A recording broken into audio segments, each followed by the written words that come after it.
par un matin frais, sur la place du marché du village, une petite fille était agenouillée sur le sol froid et accidenté, chantant doucement dans le silence.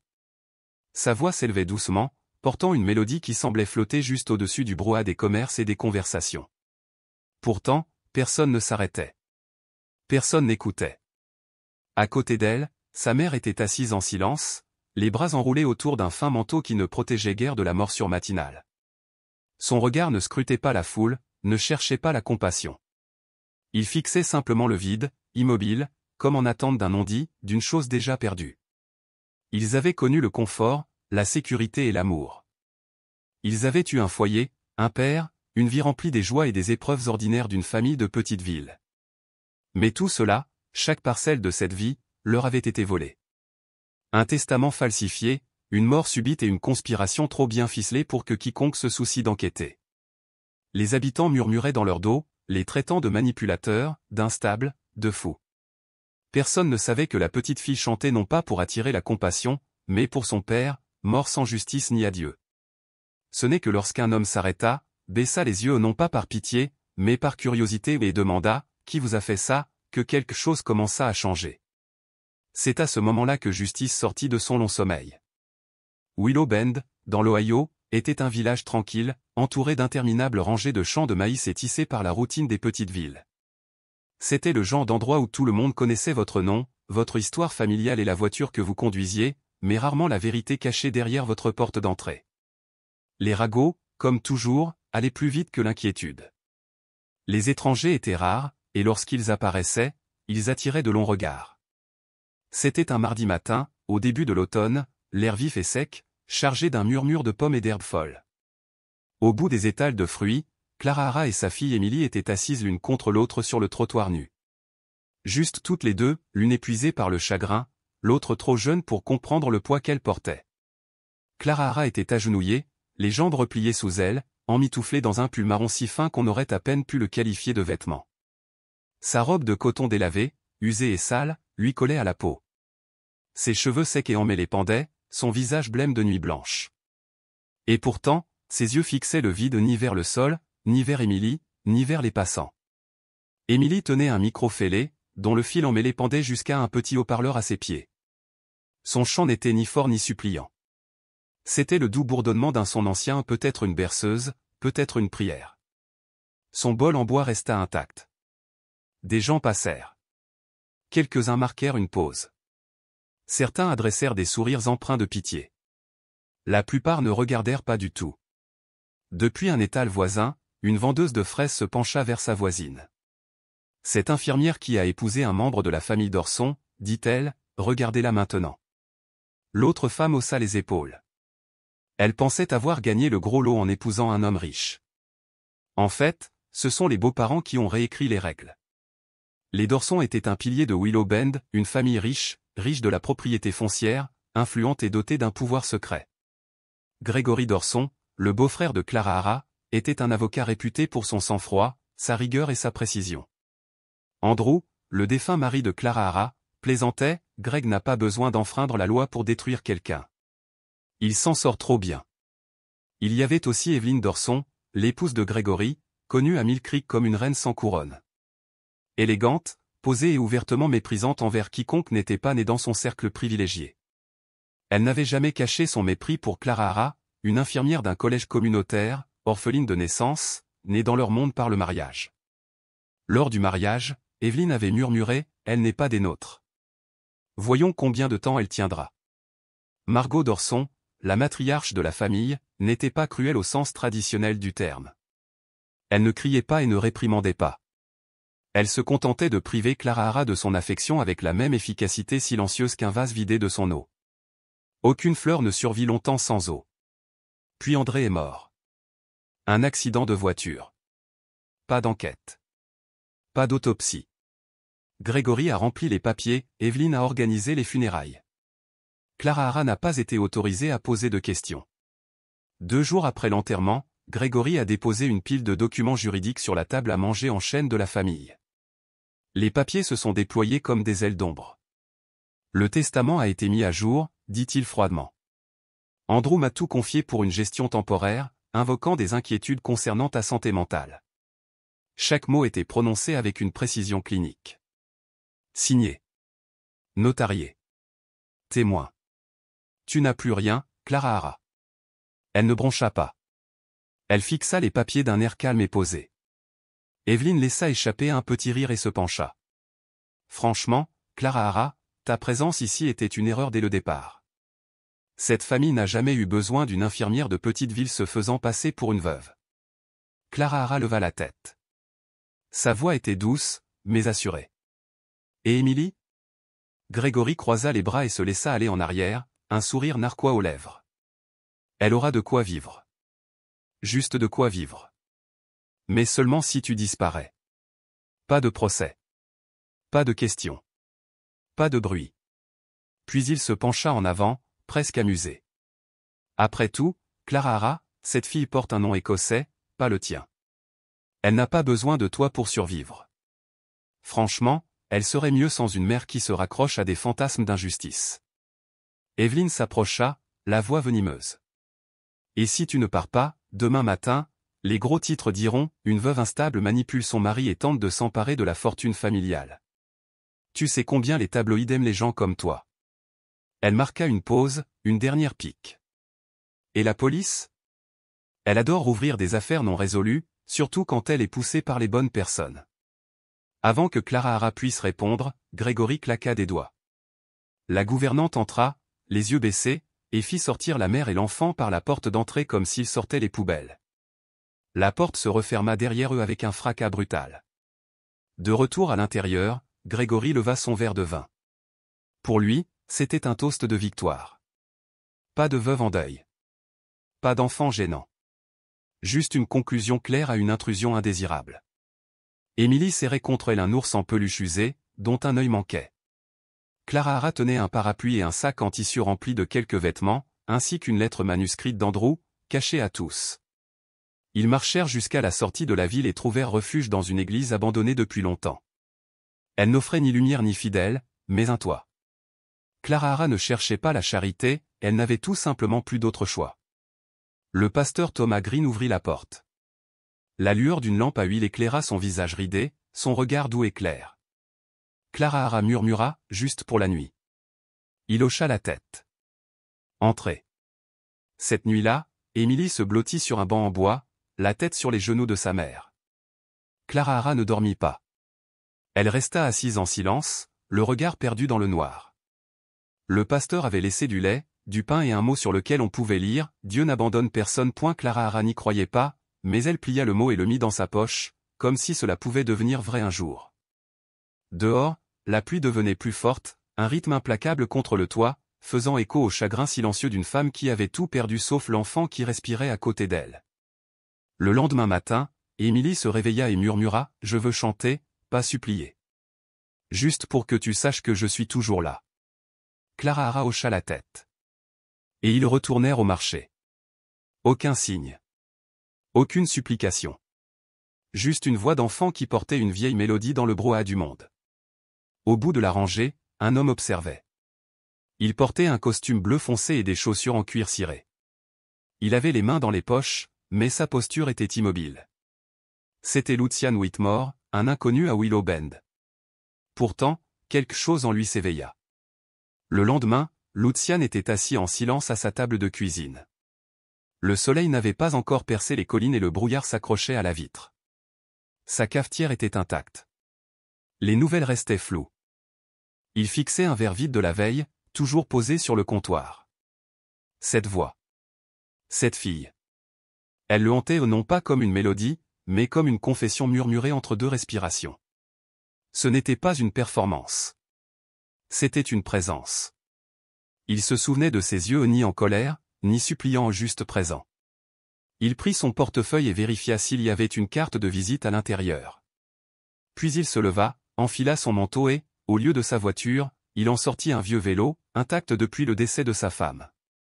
Il n'avait aucune destination. Seulement un sentiment. Un appel. Le marché était déjà animé. Les vendeurs criaient leur prix, les enfants pleuraient et le parfum des fruits d'automne embaumait l'air. Lucian s'arrêta au bord des étals, à une trentaine de pas de l'endroit où il les avait vus la dernière fois. Et il attendit. La jeune fille chantait toujours. Sa voix résonnait doucement, inébranlable et claire. Sa mère était assise juste derrière elle, les épaules légèrement voûtées, les mains posées délicatement sur ses genoux. Rien n'avait changé en elle. C'était comme si le temps s'était replié sur elle-même, silencieuse et insensible au monde qui les entourait. Lucienne fouilla dans la poche intérieure de son manteau et en sortit son portefeuille. Un billet de 10 $ dépassait du bord. Il le tira à moitié, puis marqua une pause. Une légère brise traversa le marché, faisant bruisser les bords du billet au rythme de sa respiration. Il baissa les yeux sur l'argent, puis sur le vieux bol en bois posé par terre devant la jeune fille. Il était encore vide, à l'exception de quelques pièces éparses qui faisaient à peine un bruit en tombant.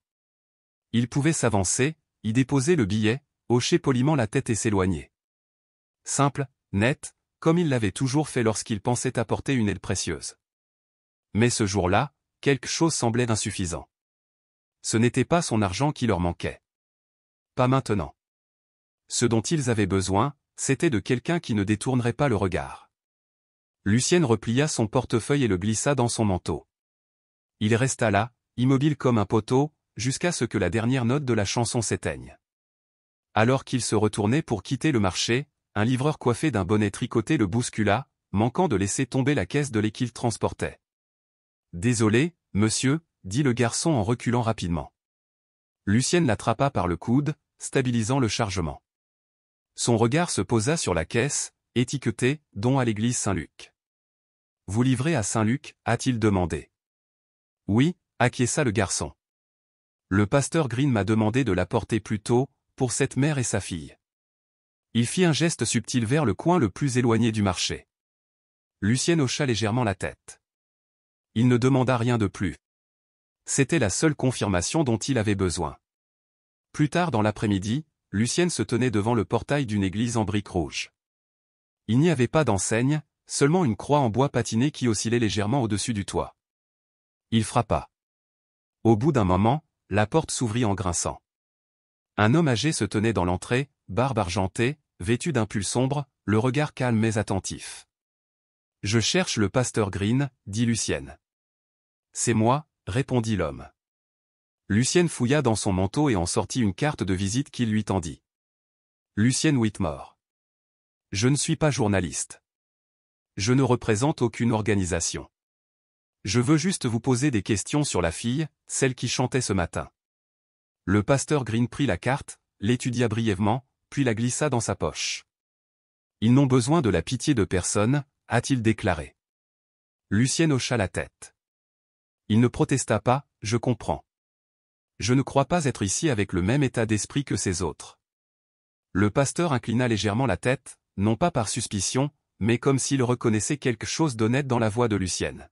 « Je l'ai entendu chanter », a poursuivi Lucienne, « et quand je suis rentré à la maison, tout le reste m'a soudain semblé dénué de sens. » Le pasteur Green ne répondit pas immédiatement. Puis, sans un mot, il se retourna et fit signe à Lucienne d'entrer dans l'église. Lorsque Lucienne sortit de l'église, le soleil commençait à peine à caresser les sommets des collines. Le village tout entier était plongé dans un doux crépuscule gris. Mais ce qu'il avait appris ce jour-là lui restait en mémoire comme la lumière déclinante. La mère, Clara Hara, avait été infirmière. La petite fille, celle à la voix matinale, s'appelait Helena. Elle n'avait que 8 ans. Et, d'une manière ou d'une autre, quelques crimes discrets mais graves étaient désormais imputés à leurs épaules étroites et déjà lourdes. Traversant la rue principale, Lucienne jeta un coup d'œil en direction du marché. Il était presque entièrement désert. Il ne restait plus personne. Mais il savait que le matin les ramènerait. Et la prochaine fois, se promit-il, il ne resterait pas à distance. Chaque matin, devant l'église Saint-Luc, quelque chose de nouveau apparaissait. Une écharpe en tricot gris anthracite, soigneusement pliée sur la marche de pierre. Un petit sachet de scone chaud, soigneusement emballé dans du papier sulfurisé au pas trop sucré, mais suffisamment parfumé pour réveiller un estomac vide. Clara Hara ne dit pas un mot en les ramassant. Elle les déchira simplement en deux et donna le plus gros morceau à Helena.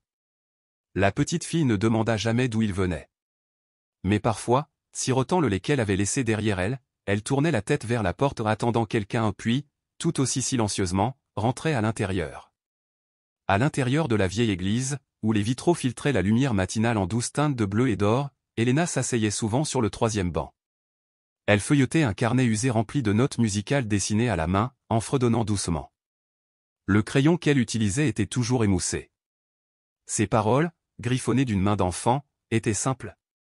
Je chante encore parce que maman m'écoute encore. Je chante encore parce qu'il y a encore de l'espoir. Personne ne lui avait appris à écrire ainsi. Mais ces mots semblaient authentiques, comme la voix d'un enfant qui tente d'exister sans attendre qu'on lui tienne la main.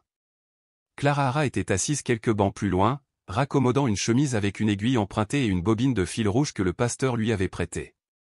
Ses mains bougeaient avec régularité, au moins fermes qu'autrefois lorsqu'elle portait une blouse d'infirmière, mais pas incertaine non plus.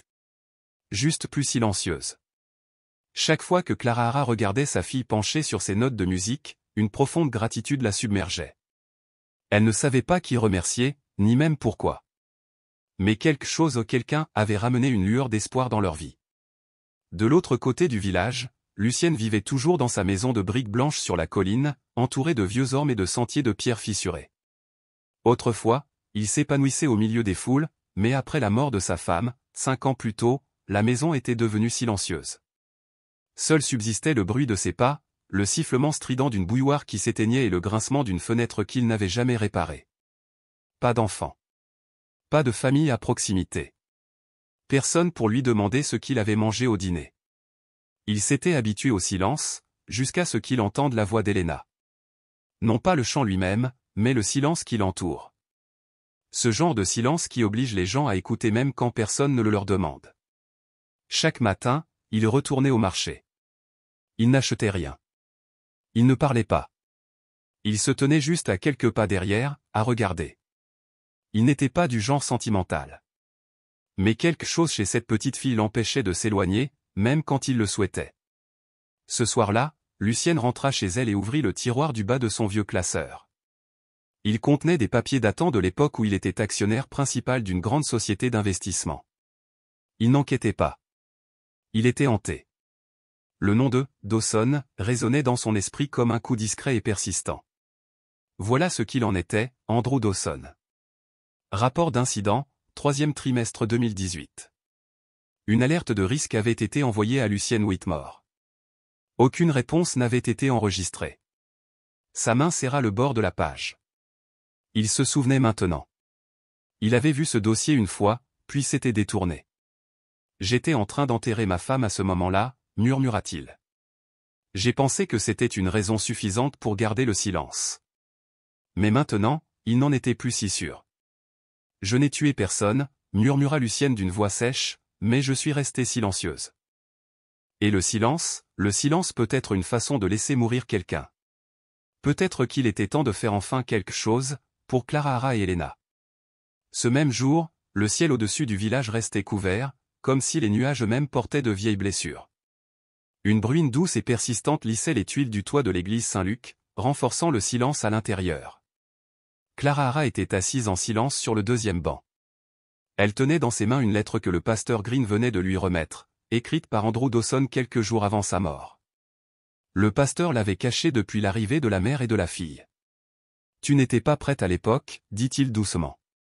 Je ne pensais pas que quelqu'un déjà submergé par le chagrin pouvait supporter une autre vérité. » Clara Hara hocha la tête une fois. Elle ouvrit la lettre. Ses mains étaient plus fermes maintenant que la nuit où elle et sa fille avaient été chassées de chez elle. Dans le silence glacial de l'église, sa voix résonnait ni tremblante, ni faible ou juste douce, comme le souvenir lui-même. Ma très chère Clara Hara. Si vous lisez ceci, cela signifie que ce que je craignais s'est produit. L'accident n'en sera pas un. Je vais affronter Gregory, et je ne sais pas si je vais gagner. J'ai envoyé des avertissements à plusieurs personnes. L'une d'elles s'appelle Lucienne Whitmore. Je ne l'ai jamais rencontrée, mais je sais que Gregory a un jour tenté de le convaincre d'investir dans un projet de réaménagement de terrain religieux, une couverture pour le blanchiment d'argent. Lucienne a refusé. Publiquement. Si quelqu'un a encore du cœur, c'est bien lui. À cet instant, Lucienne entra dans l'église Saint-Luc. Il n'avait ni appelé ni frappé. La pluie ruisselait de son long manteau et ses chaussures étaient couvertes de boue. Le pasteur Green, essuyant l'autel, ne dit rien. Il hocha simplement la tête et fit un geste vers les bancs du fond. Lucienne était assise au dernier rang. En entendant son nom, il ne leva pas les yeux. Il serra simplement plus fort ses mains autour de ses genoux. Clara Hara plia la lettre avec soin. Ses yeux ne se remplirent pas de larmes. Elles avaient appris depuis longtemps à contenir leur chagrin, à laisser la place à l'action. Grégory t'a un jour proposé d'investir, dit Clara Hara, non pas parce qu'elle l'avait vu entrer, mais parce qu'au fond d'elle-même, elle avait reconnu sa présence. C'était la première fois qu'elle parlait directement à Lucienne. Il hocha lentement la tête. Sa voix était posée, mais chargée de souvenirs. Il y a 5 ans. Il s'agissait d'un projet de restauration d'un ancien complexe religieux à un projet noble sur le papier. Il combinait préservation culturelle et centre de méditation. L'idée semblait limpide, voire admirable. Mais Lucienne avait senti quelque chose de répugnant. Je savais qu'il blanchissait de l'argent, dit-il. Et le terrain? Il était juste à côté du cimetière où ma femme est enterrée. J'ai dit non. Puis j'ai coupé tout contact. 3 mois plus tard, il reçut un rapport interne. Andrew Dawson, directeur financier, avait adressé un avertissement officiel au conseil d'administration, l'informant d'activités illégales. Lucienne le lut. Et il ne dit rien. Pourquoi? Demanda Clara Hara. Lucienne releva enfin les yeux. Il n'y avait aucune culpabilité dans son regard, seulement de la confrontation. Parce que ma femme venait de mourir. Parce que j'étais trop fatigué pour être le gentil. Je pensais avoir joué mon rôle. Clara Hara ne le fusilla pas du regard, ne le blâma pas. Son regard était mesuré, comme pour peser son âme. Tu n'as pas tué mon mari. Mais tu le savais. Et maintenant, je te demande ceci, s'il reste une part de ton cœur, la part en laquelle Andrew croyait, m'aideras-tu à tout mettre en lumière? Lucienne se leva. Mais cette fois, il ne se contenta pas d'acquiescer. Je ne resterai pas à tes côtés. Je jouerai. Il sortit son téléphone et parcourut ses anciens contacts. Le brouillard dans ses yeux s'était dissipé. Il se tourna vers Clara Hara. Je connais un détective privé. Il a déjà travaillé sur une affaire pour moi, une fraude interne. Je l'engage demain. Il nous faut des preuves solides, le faux testament, les transferts d'actifs suspects, tout. Le pasteur Thomas s'avança et déposa une épaisse enveloppe sur la table d'autel en bois. Ceci est le véritable testament, dit-il solennellement. Andrew me l'a confié pour que je le garde précieusement quelques semaines avant sa mort. Il craignait que les documents officiels ne soient altérés. Clara Hara ouvrit l'enveloppe. À l'intérieur, de l'écriture claire et précise d'Andrew, on pouvait lire « Moi, Andrew Dawson, lègue tous mes biens à mon épouse, Clara Hara Dawson, et à notre fille, Helena. Je demande également la création d'un fonds de bourse d'études, la Fondation Emily, pour les enfants qui ont perdu des êtres chers. » Ses mains tremblaient. Le papier glissa entre ses doigts et tomba. Lucienne le rattrapa. Il marqua une pause, fixée sur le nom de la fondation. La Fondation Emily, répéta-t-il doucement. Pas seulement pour la charité. Pour éviter qu'un autre enfant chante sur un marché juste pour être vu. Il se tourna vers Clara Hara. Je prendrai en charge tous les frais de justice. Et si les médias viennent frapper à ma porte, je serai devant les caméras. Tu n'auras pas à faire ça toute seule. La petite Helena dormait encore profondément, serrant dans ses bras un ours en peluche usé jusqu'à la corde. Le pasteur Thomas regarda les adultes et leur parla doucement. La justice ne change pas le passé. Mais c'est le seul moyen de guérir l'avenir. Cette fois, Lucienne ne se contenta pas d'acquiescer. Il sortit son téléphone et tapa un message. J'ai besoin de te voir. Urgent. C'est à propos de Dawson. Dehors, la pluie continuait de tomber. Mais la sensation était différente maintenant, comme si elle purifiait le sol, le préparait à quelque chose de nouveau. Tous trois levèrent les yeux vers le crucifix. La faible lueur de la dernière bougie vacillait sur le visage du Christ. Dans ce silence, le pasteur Thomas a doucement cité le pape François, les pauvres ne sont pas un problème. Ils sont le trésor de l'Église. Lucienne ferma les yeux et hocha lentement la tête, comme si elle récupérait quelque chose en elle qui avait été perdu depuis longtemps. Clara Hara serra plus fort la petite main d'Helena. Même endormie, la petite fille se rapprochait instinctivement de sa mère. Et, au plus profond d'elle, une fois, longtemps brisée et enfouie, recommença à respirer. Où êtes-vous en ce moment même en lisant ceci? Dans une pièce calme. Lors d'une balade nocturne? Ou au milieu d'une journée bruyante? Si quelque chose en vous a remué, un souvenir, une phrase, une tristesse discrète enfin nommée, laissez une pensée ci-dessous. Peut-être que votre reflet sera la petite lumière dont quelqu'un d'autre a besoin pour se reposer dans son propre silence. Lucienne quitta l'église Saint-Luc juste au lever du jour. La pluie avait cessé et le soleil commençait à filtrer à travers les arbres du cimetière. C'était peu après la fin de leur longue conversation nocturne avec Clara Hara et le pasteur Thomas. La dernière bougie s'était éteinte, mais sa chaleur persistait dans leur cœur comme l'écho des paroles du pape. Lucienne n'avait pas dormi. Il n'en avait pas besoin. Pour la première fois depuis des années, il ne se sentait plus seul dans le silence, et cela suffisait à le faire avancer. Il entra en ville, sa voiture noire poussiéreuse vrombissant sur la route détrempée. Premier arrêt, retrouver Martin Haye, un détective privé chevronné qui avait contribué à démasquer une fraude financière au sein de l'entreprise de Lucienne 6 ans plus tôt. Martin dirigeait désormais un petit bureau près du quartier industriel, un endroit où les gens venaient encore lorsqu'ils avaient besoin de la vérité qu'ils ne pouvaient pas trouver par les voies officielles. Whitmore. Ça fait longtemps, dit Martin en haussant un sourcil lorsque Lucienne entra. J'ai besoin que vous trouviez tout ce que vous pouvez sur Gregory Dawson. Testament, biens, transfert, tout ce qui a trait à la mort d'Andrew.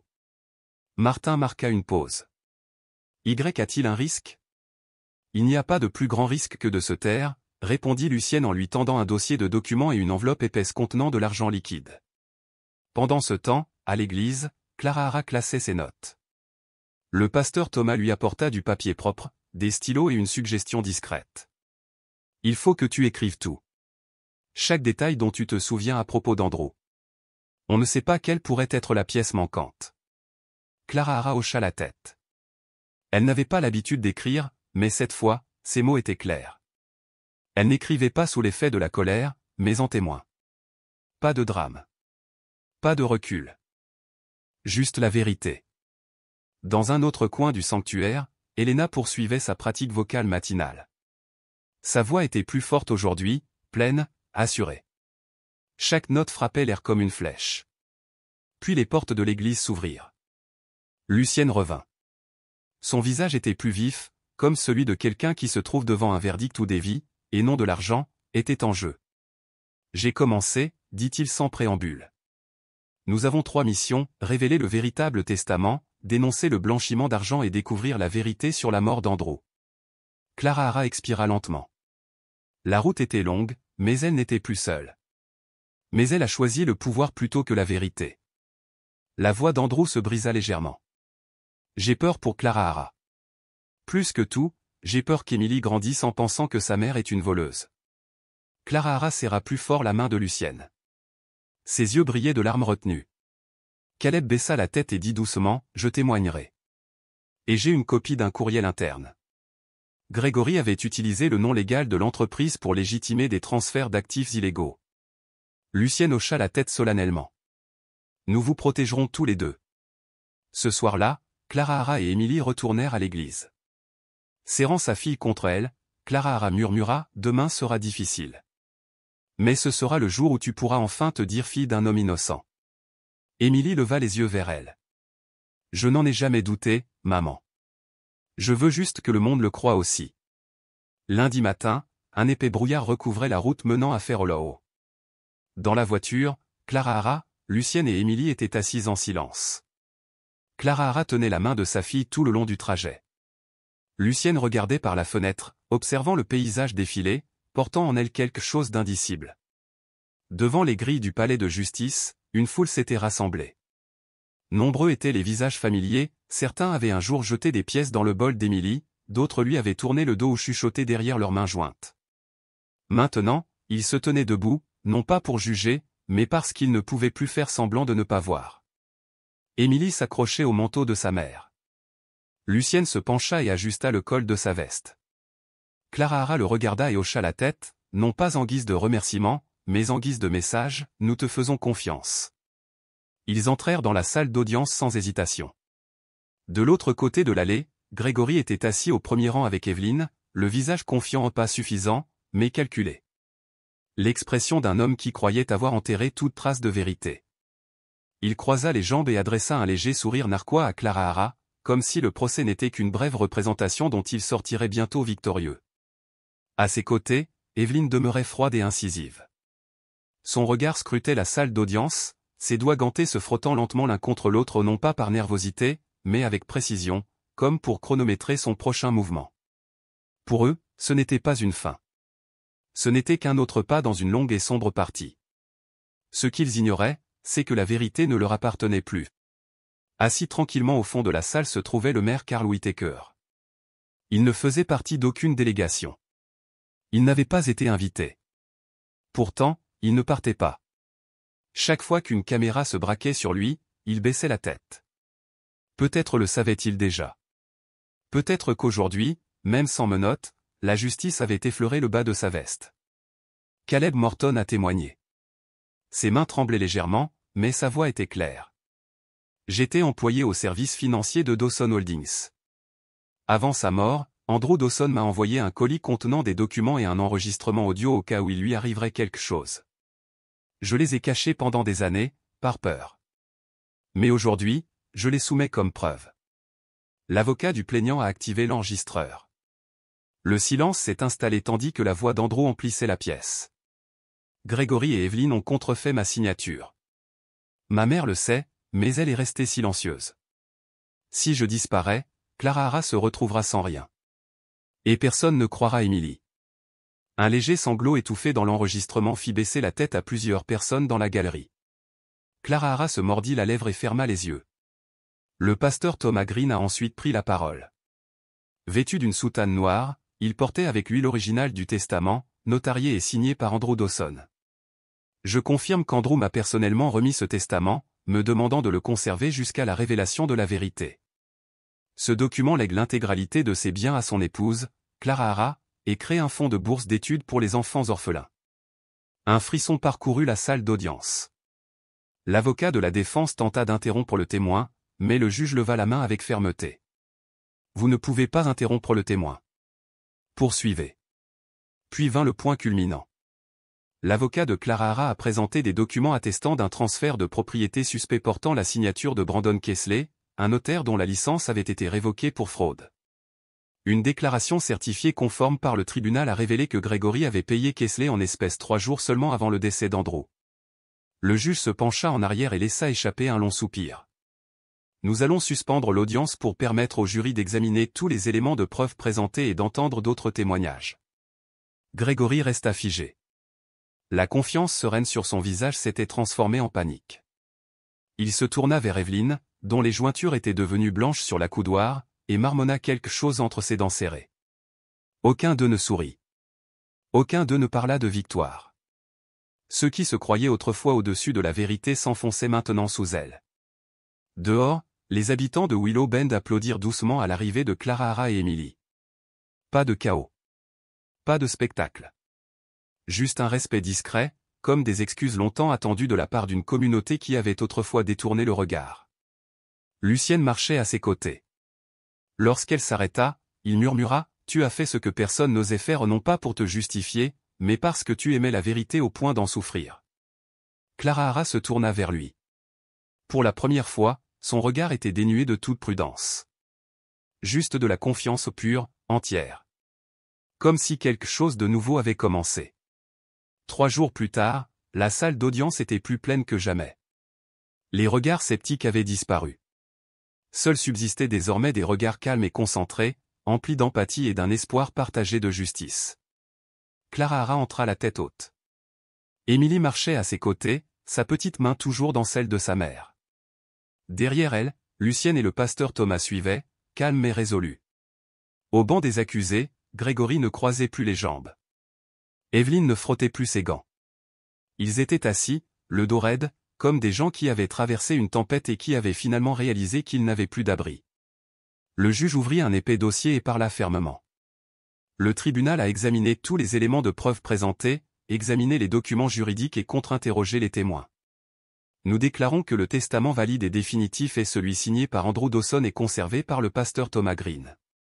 La succession sera restituée à ses bénéficiaires légitimes, Madame Clara Hara Dawson et sa fille, Emily Dawson. Un souffle discret parcourut la pièce comme le vent dans les arbres. Mais ce n'était pas fini. Le juge a poursuivi, concernant le décès de M. Andrew Dawson, le tribunal a reçu des preuves supplémentaires. Un rapport d'expertise mécanique confirme que le système de freinage de M. Dawson a été altéré. Un murmure choqué s'éleva.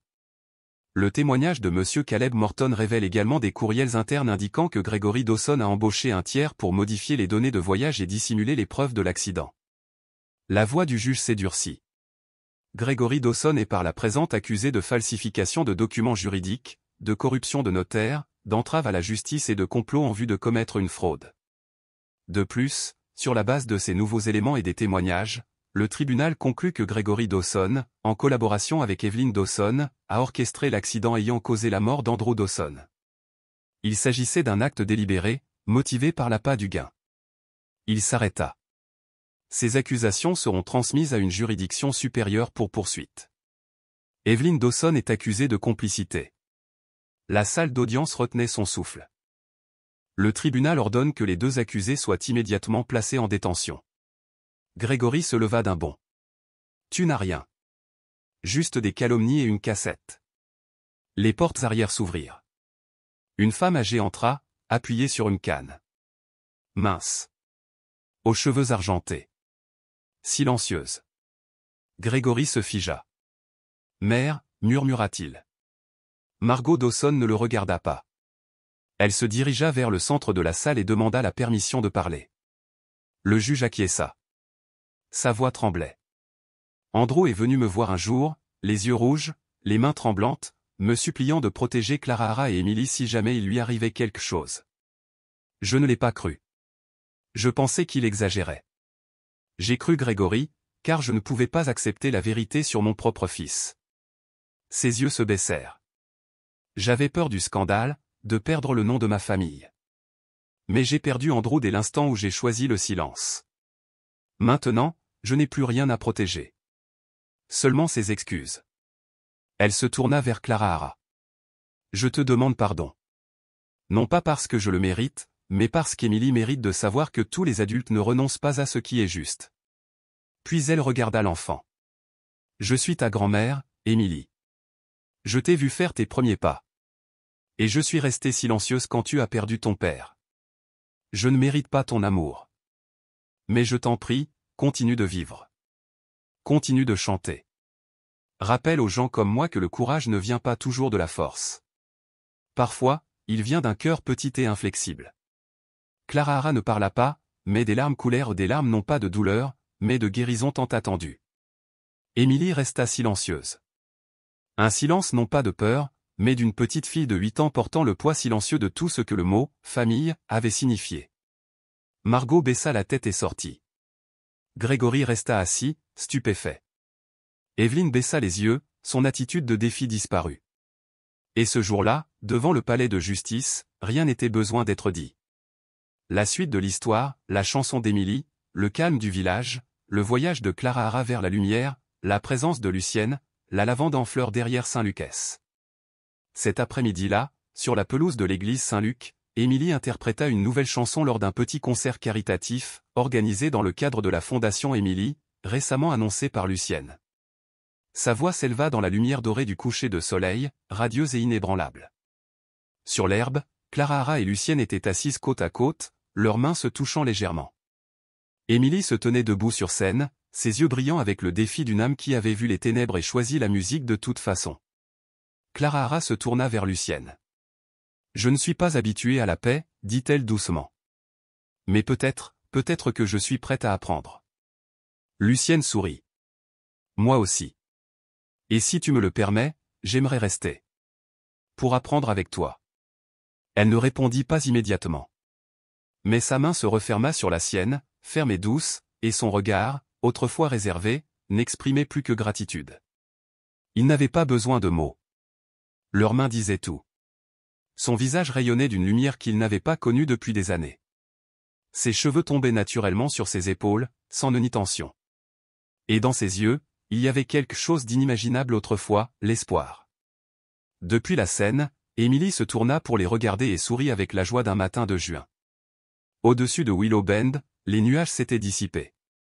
Le ciel était vaste et dégagé, la lumière du soleil traversant les vitraux de l'église Saint-Luc tels des rubans de grâce.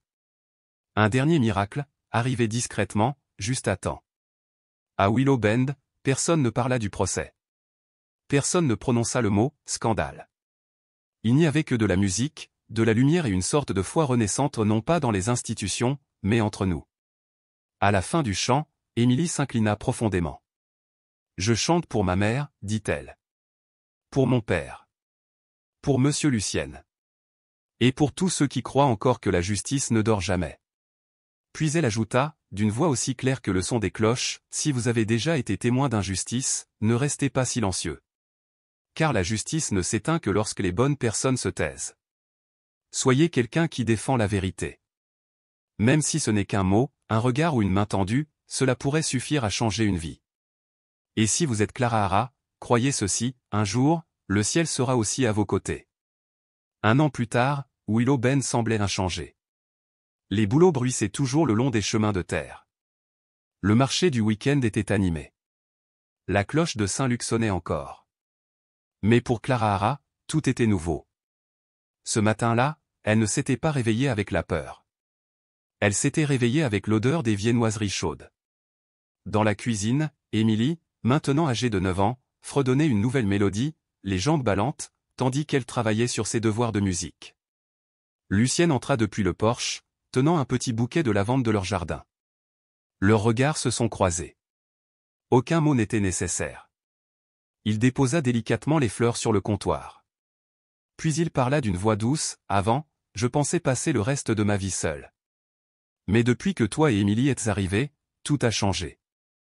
Non pas parce que j'avais besoin de quelqu'un, mais parce que j'avais enfin une raison. » Clara Hara se tourna vers lui, ses yeux sérieux, puis s'adoucirent, comme du brouillard se levant d'une vitre. Lucienne s'approcha. « Je ne demande à remplacer personne, dit-il. Je demande juste à rester à tes côtés comme ça. Pour toujours. » Elle ne parla pas. Elle hocha simplement la tête. « Du café » demanda-t-il en souriant. « Si tu y arrives » répondit-elle en riant. Il n'avait pas besoin de parler du passé. Il était là, dans chaque regard, dans chaque instant de silence, mais il ne les pesait plus. Émilie alluma une petite enceinte. Sa voix emplit la cuisine comme un rayon de soleil matinal. Le mois précédent, une lettre était arrivée à Saint-Luc. Le sceau portait les armoiries du Conservatoire national de musique. Le pasteur Thomas fut le premier à l'ouvrir. Sa voix tremblait de joie tandis qu'il lisait à haute voix à Clara Hara et Émilie. « Émilie, tu as obtenu une bourse complète. Ils ont écouté ton enregistrement au marché. Ils te veulent pour le prochain trimestre. » Les yeux d'Émilie s'écarquillèrent d'incrédulité. Clara Hara saisit la main de sa fille, submergée par l'émotion. Le pasteur Thomas rayonnait. « On ne chante pas seulement avec sa voix, ma fille. On chante avec l'âme dont le monde a oublié le besoin. Dieu ne s'est pas contenté d'écouter, il t'a appelé par ton nom. » Cet après-midi-là, ils retournèrent au marché. Plus de bols en bois. Plus de regards emplis de pitié. Émilie chantait désormais non pas pour survivre, mais pour donner. Clara Hara regardait depuis le stand de fleurs sa fille jouer sur un nouveau clavier en forme d'étoile. Sa voix résonnait, libre et pleine. Cette nuit-là, Clara Hara s'est assise et a écrit une lettre à Andrew. « Aujourd'hui, j'ai vu notre fille chanter sur le même marché où nous avons touché le fond. Je ne porte plus d'amertume. Je garde les souvenirs, non pas pour m'y noyer, mais pour enseigner à notre fille que pardonner, ce n'est pas oublier. C'est choisir de ne pas laisser la douleur nous mener à jamais. Lucien est avec nous. Non pas pour te remplacer, mais pour entendre mes moments de silence, sans chercher à les combler. Je pense que si vous étiez là, vous seriez amis. Merci de m'avoir quitté, Émilie. C'est la plus belle mélodie que la vie ait jamais écrite. » Elle a plié la lettre et l'a placée à côté d'une vieille photo. Dehors, les cloches de Saint-Luc sonnaient non pas en signe de deuil, ni en souvenir, mais simplement pour marquer la fin d'une autre journée tranquille. Une journée qu'il pensait ne plus jamais revivre. Et pour Clara Hara, Émilie et Lucienne, c'était suffisant.